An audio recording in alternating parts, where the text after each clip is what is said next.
I saw it happen in slow motion. The email wasn't meant for me. Nora's billing rate to clients will remain at $300 hour, but keep her at $12 hour through Q4. She doesn't have the leverage to negotiate single mom, community college background, classic hungry immigrant kid syndrome. She'll take whatever we give her. My fingers froze over my keyboard. My throat closed up. The message from Garrett to HR had been accidentally CC'd to the entire development team.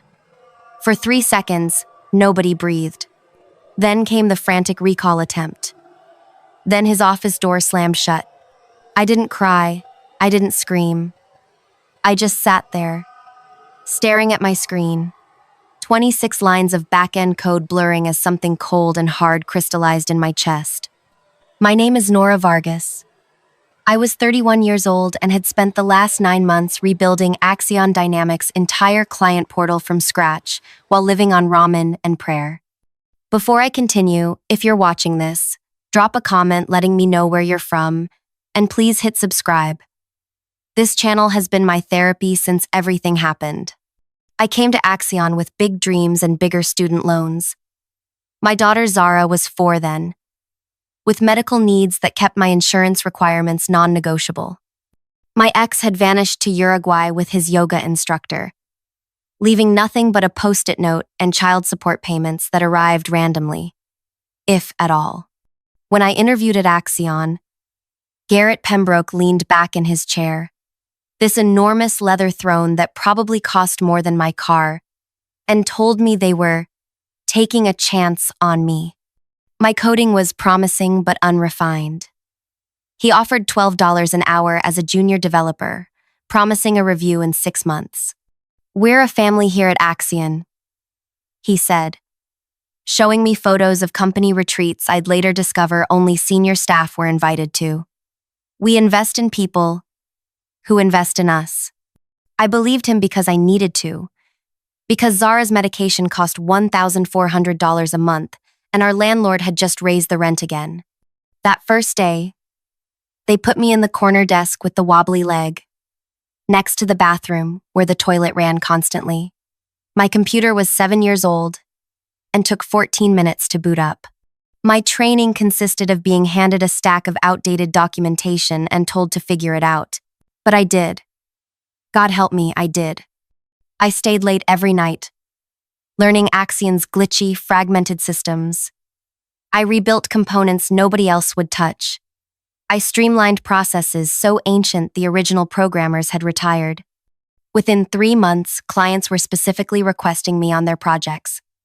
"You have such a way of explaining complex things," they'd say.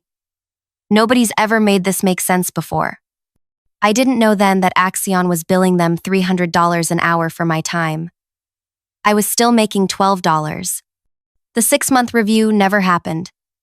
When I finally worked up the courage to ask about it, Garrett looked annoyed, like I'd interrupted something important.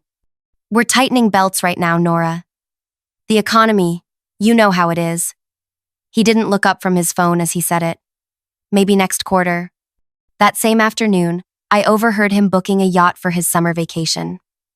His 3rd vacation that year. I started eating lunch in my car after that, partly to save the $5 I'd spend at the vending machine, partly because I couldn't stand watching the executives order $200 sushi platters for their meetings while I rationed my daughter's applesauce cups to last the week. Things came to a head on a Tuesday in July. The office AC was broken, but only in the developer bullpen, of course. The executive floor stayed frosty cold. My shirt stuck to my back as I debugged a critical client issue, racing against a deadline nobody had bothered to tell me about until that morning. Garrett strolled in at 11:30, fresh from a golf game, looking right through me as he asked, "How's that Meridian project coming?" "They're our biggest client. Can't afford any screw-ups." "Almost done," I said, not mentioning I'd been there since 5 a.m. "Just fixing the payment processing integration." Good, good. He checked his Rolex, a new one, different from last week's. "They're paying premium rates for this rush job, so make it perfect." Something made me ask, what does Meridian pay for rush development work? His eyes narrowed, but he answered casually. $3.50 an hour. Corporate rate. $350 an hour. For my work. My $12 an hour labor. That night, after putting Zara to bed in our one-bedroom apartment where she slept on the pull-out couch because I couldn't afford a two-bedroom, I opened my laptop. Not my work computer. My personal one. The ancient Dell I'd pieced together from parts found at university surplus sales. I started building. Not just coding planning. Drawing diagrams. Thinking like the business owner no one at Axion would ever believe I could be. I studied their client contracts when no one was looking. I analyzed their pricing structure. I documented their failings and inefficiencies. Every night, from 9 p.m. to 3 a.m., I built my alternative. I called it Luma, a client portal system so intuitive, so elegant, that it made Axion's platform look like it was built in the Stone Age. Because, honestly, parts of it were. I named my company Solaris Digital. Just seeing the words in my registration documents made me feel powerful for the first time in years. During the day, I kept my head down at Axion.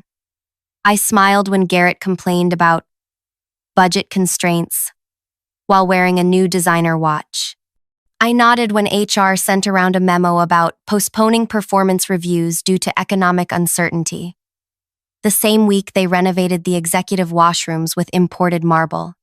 I worked harder than ever on their projects. Because every line of code I wrote for them taught me something I could improve in my own system.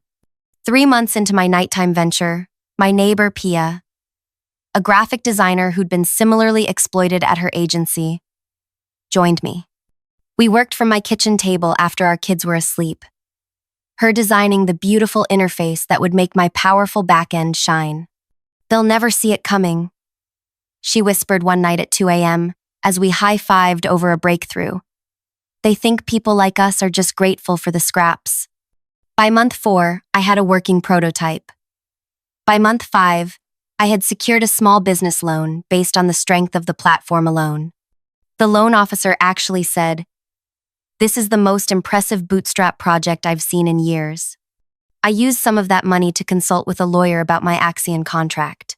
Turns out, they'd been so cheap and careless, they'd used an outdated template that failed to include a non-compete clause or any language about intellectual property developed on my own time, with my own resources. "You're clear," the lawyer said. "They have no claim on what you've built independently." At work, things were getting worse. Garrett hired his nephew as a development consultant at $85 an hour, despite the kid not knowing the difference between Java and JavaScript. Meanwhile, my request for a $2 raise was met with a patronizing lecture about paying my dues and the realities of business. The final straw came during a client meeting I wasn't supposed to attend. I was called in last minute when the demo Garrett's nephew had prepared crashed spectacularly. The client was Meridian Technologies, Axion's biggest account. Their CEO, Elise Werner, was known for her brilliance and zero tolerance for incompetence. I fixed the demo in real time, explaining the features as I recovered the data, somehow managing to look calm despite my internal panic. When it was over, Elise looked at me, then at Garrett. "Who is this?" she asked him. "Oh, just one of our junior people," he said dismissively. "Nora's been with us about a year."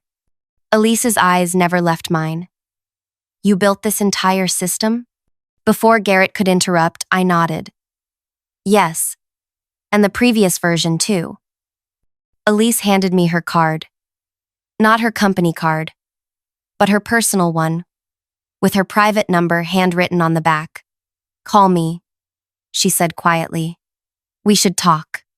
Garrett's face darkened as he escorted her out, his hand firmly on her elbow, as if to steer her away from me.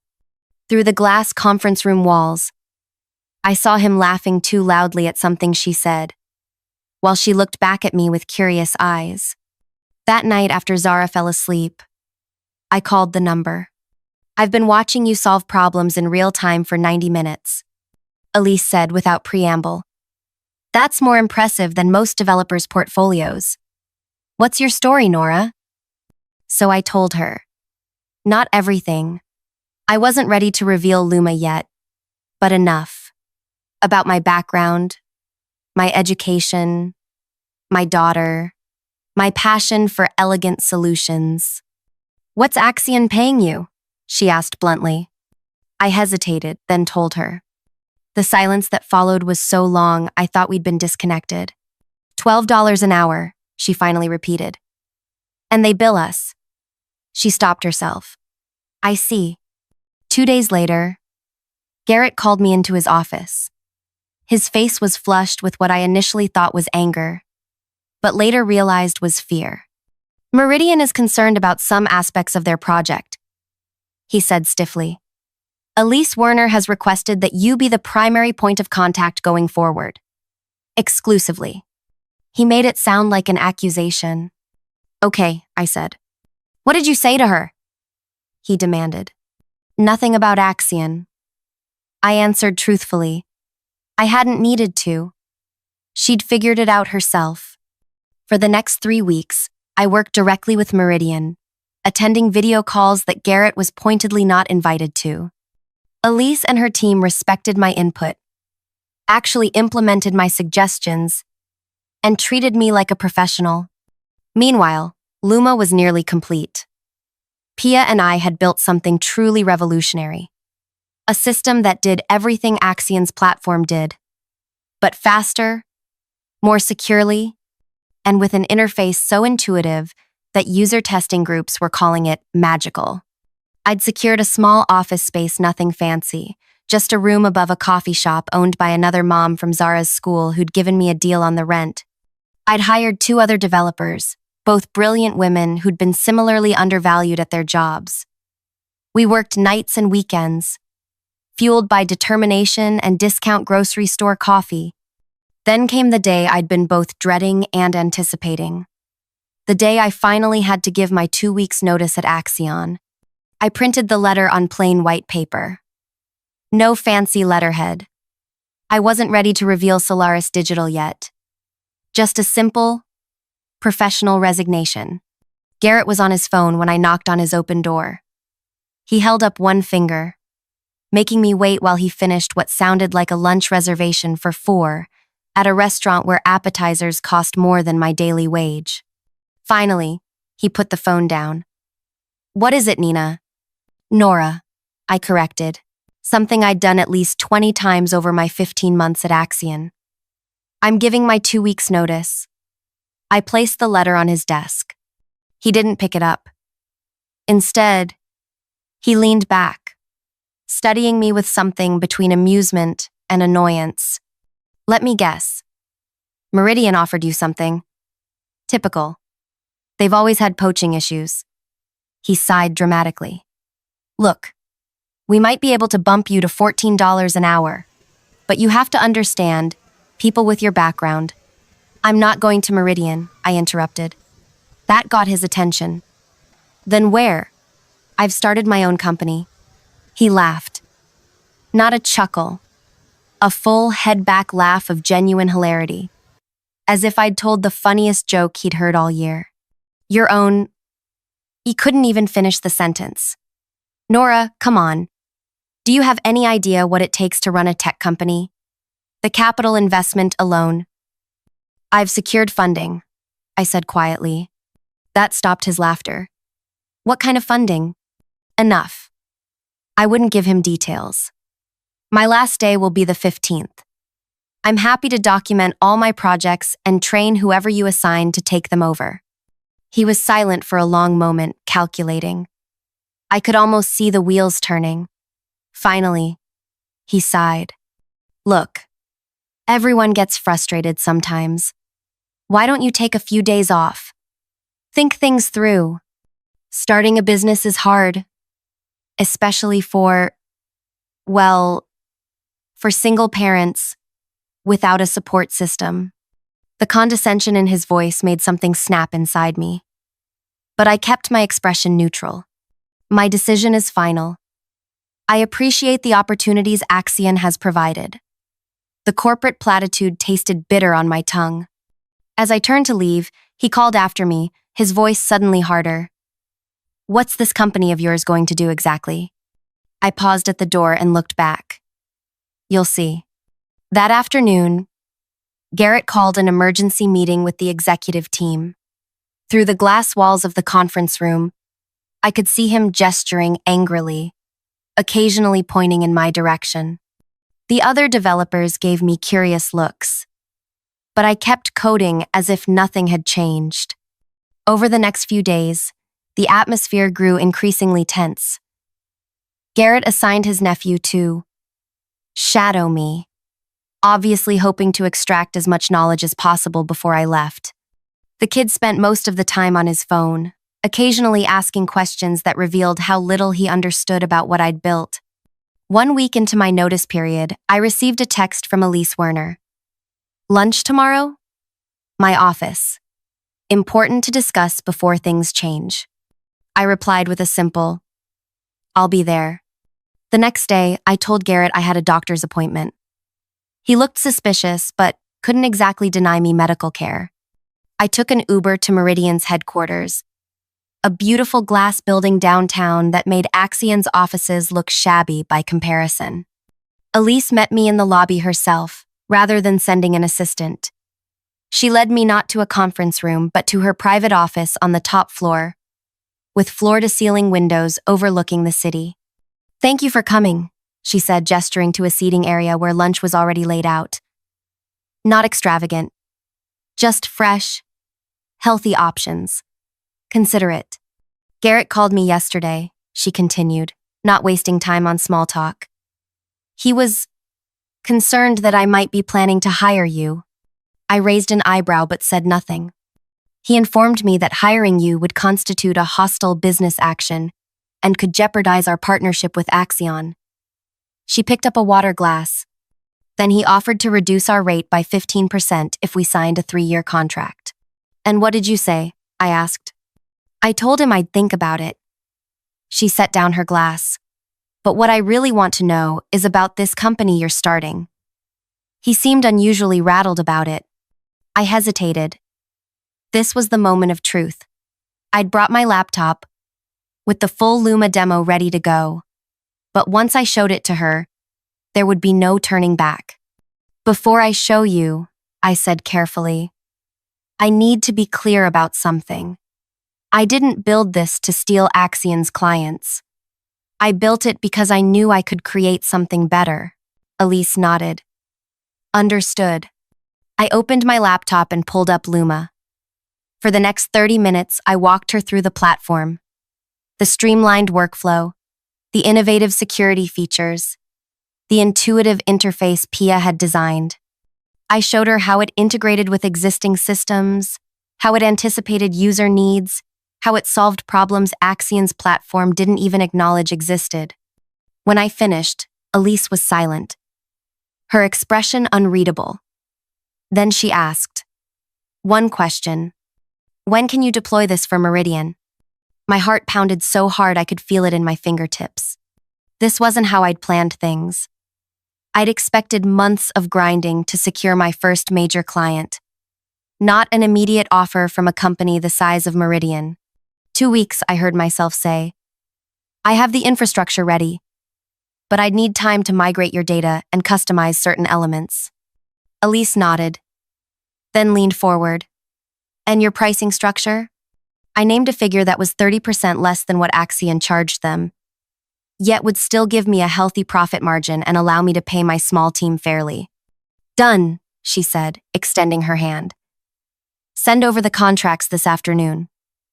I stared at her outstretched hand, suddenly terrified. This was really happening.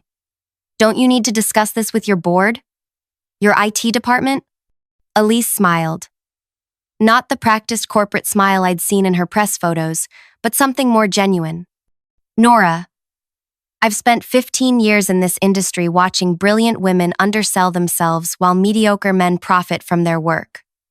I'm the CEO. I make the technology decisions. She kept her hand extended. and I want to work with you." We shook hands, and something shifted in the universe. I felt it. A redistribution of power. A rebalancing. "There's one more thing," Elise said as we finished lunch. "Meridian represents about 40% of Axion's annual revenue. Garrett knows this. When he realizes you've taken us with you." She didn't finish the sentence. "He'll try to destroy me," I said simply. "Yes," she agreed. "Are you prepared for that?" I thought about all the nights I'd worked until my eyes burned, about Zara asking why mommy was always tired, about the time I'd had to choose between fixing my car's brakes and buying her asthma medication. "I've survived worse," I told Elise. When I returned to Axion that afternoon, Garrett was waiting by my desk, arms crossed. "Doctor appointment run long?" he asked, his tone making it clear he didn't believe me. "Traffic," I answered, sitting down and logging into my computer. "Funny thing," he continued, perching on the edge of my desk uninvited. "I called Meridian to discuss their contract renewal. Elise's assistant said she was in a meeting all afternoon. With a vendor." His eyes bored into me. "You wouldn't happen to know anything about that, would you?" I met his gaze steadily. "I'm not privy to Elise Werner's schedule." He studied me for a moment longer, then pushed off my desk. "Just remember, anything you developed while employed here belongs to Axion. Anything." He emphasized the word with a jab of his finger toward my face. "And I'll be damned if I let some community college dropout walk away with my intellectual property." I waited until he was halfway across the room before I spoke. Actually, I did graduate. My voice was quiet, but carried in the suddenly silent office. Summa cum laude. It's in my employment file. The one you obviously never read. His shoulders stiffened, but he didn't turn around. That night, I didn't sleep. I worked. I finalized contracts with Meridian, secured our new office space, and mapped out a transition plan for my remaining week at Axion. I also backed up every email, every document, every piece of evidence showing that Luma was developed independently, on my own time, with my own resources. Just after midnight, my phone buzzed with a text from a number I didn't recognize. "Watch your back. G knows something's up. Cleaning house tomorrow." The next morning, I arrived at Axion to find security guards at the entrance. Malcolm, a senior developer who'd always been kind to me, was being escorted out, his decade of personal belongings stuffed into a cardboard box. "What's happening?" I asked Jenna from HR as she hurried past, looking flustered. "Organizational restructuring," she said without meeting my eyes. "Garrett will address everyone at 10. I went to my desk, heart pounding, and began downloading essential personal files. Around me, people were doing the same, the atmosphere thick with panic. By 9:45, 3 more developers had been escorted out. At 10 sharp, Garrett emerged from the executive suite, flanked by 2 men in expensive suits I'd never seen before. "As you may have heard, Axion is undergoing necessary changes to remain competitive," he announced to the tense room. "Unfortunately, that means eliminating positions that no longer align with our strategic vision." He read from a list. 10 names. When he finished, security guards moved toward those people. Mine wasn't among them, and the relief I felt was immediately followed by shame. "Those whose names were called, please gather your personal items and follow security. Your final paychecks will be mailed." Garrett's voice was mechanical. "The rest of you, there will be a mandatory team meeting at 2 p.m. to discuss the new direction of the company." As the shell-shocked employees were let out, I noticed a pattern. Every person on the list had been hired around the same time as me. Every person had been underpaid. And every person had, at some point, questioned Garrett's decisions. He was eliminating potential allies before coming for me. I spent the next hours in a fog, mechanically coding while planning my escape. The 2 p.m. meeting had to be a trap. But leaving early would only confirm his suspicions. At 1:30, my cell phone rang. Zara's school. "Miss Vargas?" Zara had an asthma attack during recess. She's stable, but she's asking for you. The school nurse's voice cut through everything else. I'll be right there. I grabbed my bag and rushed toward the exit, almost colliding with Garrett as he emerged from the elevator. Where are you going? He demanded. The meeting. My daughter's in the nurse's office, asthma attack. I tried to move past him. He blocked my path. We're in the middle of a company crisis. And you're leaving for a routine medical issue? Something inside me crystallized. In that moment, I saw him completely. Not as the intimidating boss I'd feared, but as the small, insecure man he truly was. Move, I said quietly. Excuse me? He blinked, unused to being challenged. My daughter can't breathe, move. For a moment, I thought he might actually physically restrain me. Then something in my expression must have warned him, because he stepped aside. Don't bother coming back, he called after me. I didn't look back. At the school, I found Zara sitting in the nurse's office, her breathing stabilized but her small face still frightened. When she saw me, she held out her arms. I got scared, Mommy. She whispered against my neck as I held her. I know, baby, but I'm here now. Over her head, I met the nurse's eyes. Thank you for calling me. Of course. The older woman hesitated. I tried your work number first, but they said you were no longer employed there. Ice shot through my veins. When was this? About 20 minutes ago. Even as I'd been walking out, Garrett had already been erasing me. I signed Zara out and took her home. While she napped, exhausted from the attack, I made calls. To my lawyer, to my small team, to Elise. He fired me, I explained. Or, I quit. It happened simultaneously. Are you all right? Elise asked, concern evident in her voice. Yes. And surprisingly, I was. But we need to move faster. Can you have your IT team available tomorrow? I want to migrate your systems before Garrett realizes what's happening. They'll be ready, she promised. And Nora? My offer to invest in Solaris Digital still stands. I meant what I said about supporting women entrepreneurs. I hadn't expected that. A powerful ally who saw my value not just as a service provider but as a business owner. The emotion caught in my throat. Thank you, I managed. That evening, as I tucked Zara into bed, my phone exploded with notifications. Emails, texts, voicemails, all from Axion employees, current and recently fired. Word had spread about my departure and Garrett's meltdown afterward. He completely lost it. Texted Rohit, a developer I'd trained. Started screaming about betrayal and intellectual property theft. Had security remove everything from your desk. Even took your coffee mug.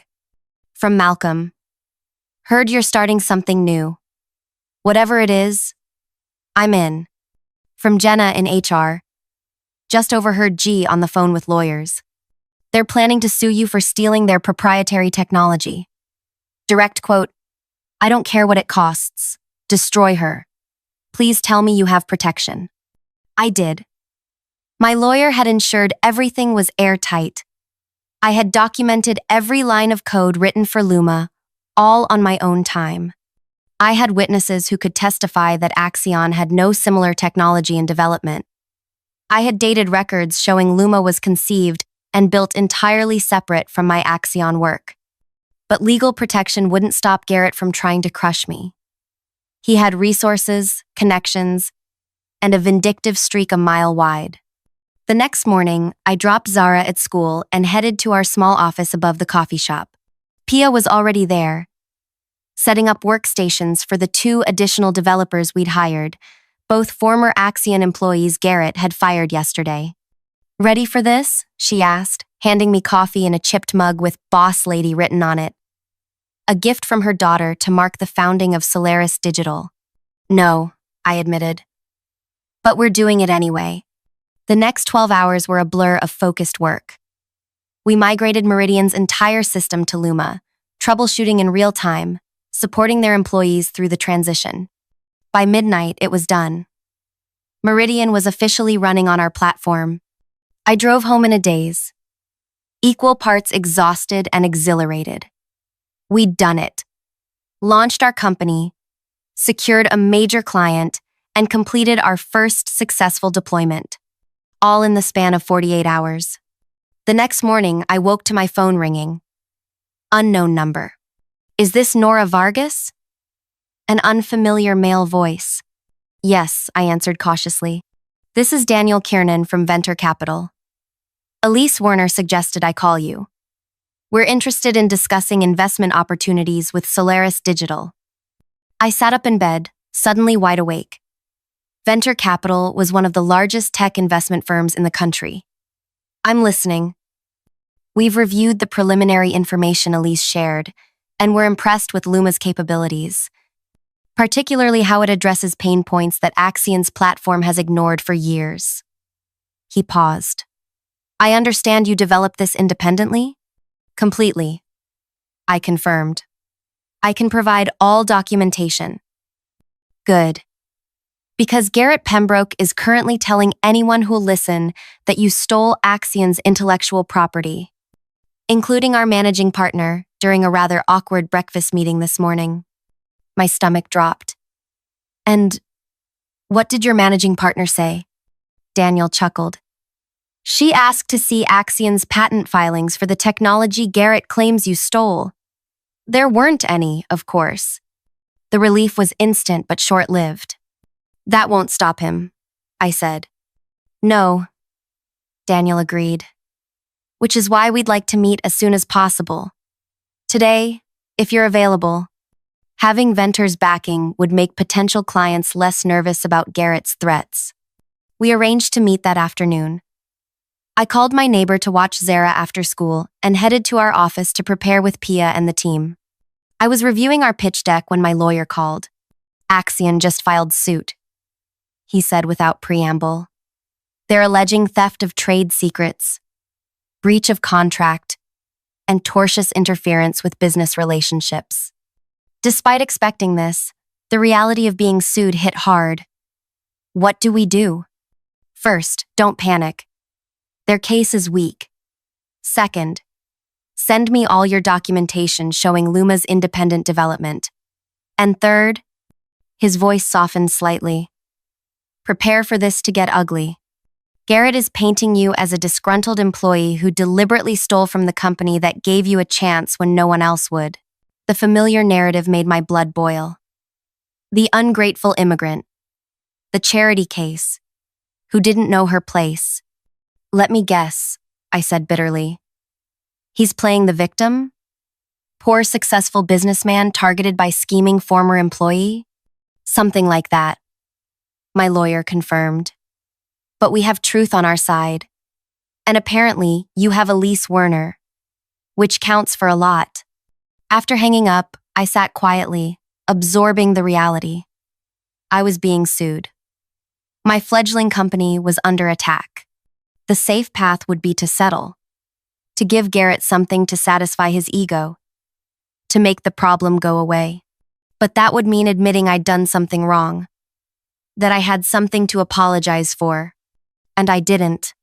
When I arrived at Venture Capital's offices that afternoon, I was surprised to find not just Daniel waiting, but Elise as well, along with 4 other people representatives from companies I recognized as Axion clients. Hope you don't mind the expanded audience, Daniel said, shaking my hand. Word has spread about Luma, and these folks were interested in seeing what prompted Garrett's rather spectacular meltdown at the Chamber of Commerce lunch today. Elise elaborated. He accused me publicly of corporate espionage for working with you, then threatened everyone in the room with legal action if they so much as took a meeting with Solaris Digital. She smiled tightly. It had the opposite effect of what he intended. Nothing makes CEOs more curious than being told they're not allowed to look at something. For the next 2 hours, I demonstrated Luma, answering technical questions and outlining our vision for the platform. When I finished, the room was quiet for a moment. Then one by one, they began to speak. We've been unhappy with Axion for years, said a woman from a healthcare company. But there weren't alternatives that met our security requirements. Until now. Garrett promised us an updated platform 18 months ago, added a man from a manufacturing firm. We're still waiting, and still paying premium rates for outdated technology. By the end of the meeting, 2 companies had scheduled migrations to Luma. Venture capital offered investment terms that made my head spin. And most surprisingly, a major tech publication wanted to interview me about the next big disruption in enterprise software. As we were leaving, Elise pulled me aside. Garrett just called an emergency board meeting at Axion, she told me. One of their board members texted me. Apparently, they just found out that along with Meridian, 3 other major clients are considering leaving. Because of Luma? I asked. Because of you, she corrected. Your story is resonating. The undervalued employee who built something better while being paid poverty wages. It's hitting a nerve, especially with other companies worried about their own talented employees walking out the door. The next week passed in a surreal blur. Our tiny office became command central as we brought on more staff. Many of them, former Axion employees. We migrated 2 more clients to Luma.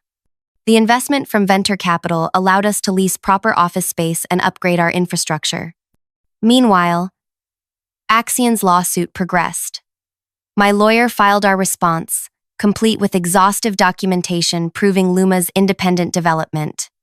3 former Axion executives submitted affidavits confirming the company had no similar technology in development and that Garrett had, in fact, rejected proposals for such improvements as unnecessary expenses. Then came the article. The tech publication's piece about Solaris Digital went viral, picked up by mainstream business outlets. The headline said it all. Underpaid developer builds better system at night, takes clients with her when former employer refuses raise. The story detailed my journey from $12 an hour developer to founder and CEO, contrasting my working conditions at Axion with Garrett's lifestyle. Someone had leaked his email about my immigrant kid syndrome and lack of leverage, which featured prominently in the article. Public opinion swung decisively in my favor. Pay your developers started trending. Other undervalued tech workers began sharing their stories.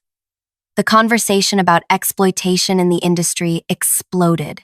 Garrett, predictably, didn't take it well.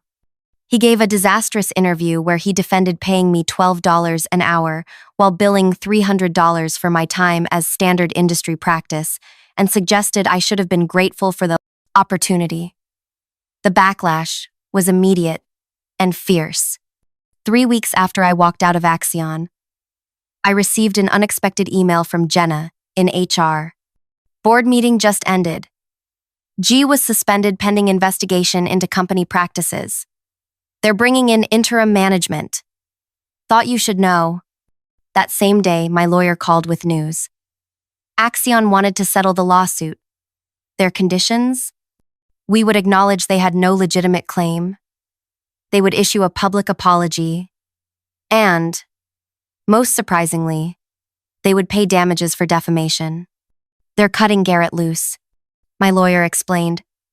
The board saw the writing on the wall. The publicity was killing them. Clients were fleeing, and their own legal team admitted the case was unwinnable. I sat in our new office, a real office with actual working air conditioning and chairs that didn't wobble, and tried to process how completely my life had changed in under a month. What do you want to do?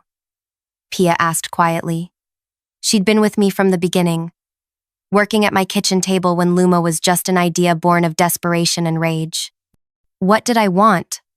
Revenge had stopped being my primary motivation somewhere along the way.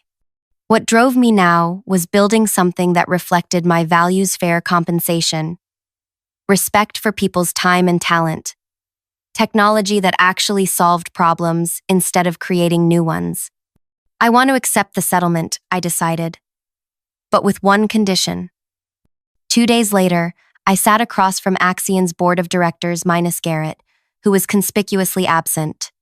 The interim CEO, A woman named Margot, with decades of industry experience, led the discussion. "We accept your condition," she said finally. "Though it's unusual." So was paying a senior developer $12 an hour, while billing clients $300 for her time. I replied evenly. My condition had been simple. As part of the settlement, Axion would engage a third-party firm to review all employee compensation, correct any disparities, and provide back pay where appropriate. They would also implement transparent salary bands and eliminate the practice of forbidding employees from discussing their compensation. As I stood to leave, Margot asked one last question. "Why this condition? You could have asked for more money, more favorable terms for Solaris. Why focus on Axion's current employees?" I thought about all the Noras still out there, still undervalued, still afraid to speak up. "Because change has to start somewhere," I said simply. 6 months later, Solaris Digital had grown to 30 employees. We'd moved to a larger office in a building downtown. Not ostentatious, but comfortable, with a daycare center on the first floor where Zara spent her afternoons after school, often visiting my office to draw pictures at the small desk I'd set up for her. Our client list had expanded to include companies that had previously been exclusive to Axion. Luma was recognized as the most innovative platform in its class, with features our competitors scrambled to copy. Garrett had resigned to pursue other opportunities, according to Axion's press release. Industry gossip suggested no tech company would touch him, his reputation permanently damaged by the scandal and his handling of it. Last I heard, he was trying to rebrand himself as a business consultant in another state. Axion itself had survived, under new leadership that implemented the changes we'd demanded. Former colleagues told me the company culture had transformed, with transparent compensation and proper recognition of contributions. As for me, I paid off my student loans, moved Zara to an apartment where she had her own bedroom, started a college fund for her, and most importantly, created a company where people were valued for their contributions, not exploited for their vulnerabilities. Sometimes I think about that accidental email, the one where Garrett dismissed me as having classic hungry immigrant kid syndrome without leverage to negotiate. He'd been right about one thing. I was hungry, but not just for money or success. I was hungry for dignity, for recognition of my worth, for the opportunity to build something that reflected my values rather than someone else's greed. And that's exactly what I did. If you're watching this and you're being undervalued, remember, your worth isn't determined by what someone is willing to pay you.